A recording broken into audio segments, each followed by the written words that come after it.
So we're going to be making this macaroni and cheese. First thing we've done is preheated our oven to 400 degrees. And then we have our pan right here and our spoon. We also have our whole grain pasta because this adds in some fiber and also some protein. We have milk.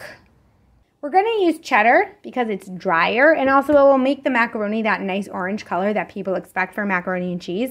If you're going to use something drier like mozzarella, then you may have some extra moisture and you may have just a different texture. But again, it's up to you. You can use whichever kind of cheese you'd like.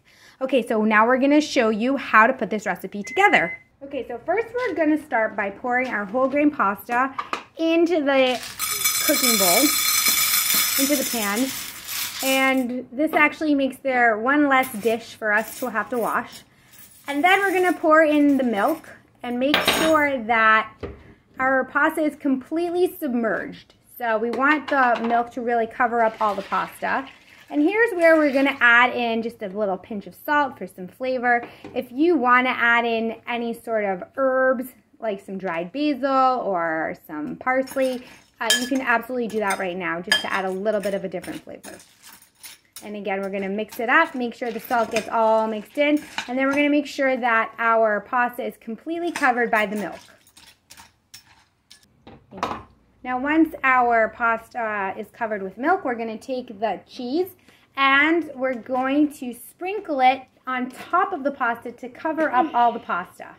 So now we're going to sprinkle the cheese on top of the pasta, and we're going to make sure that the pasta gets covered up completely with the cheese. That will help prevent it from drying out in the oven. We're going to sprinkle it with our hands. So this is another fine motor skill that kids can do to work on those, developing the tiny little muscles in their fingers. We're going to mix it up so that the cheese gets in there evenly, but we want to make sure that the pasta is submerged under everything.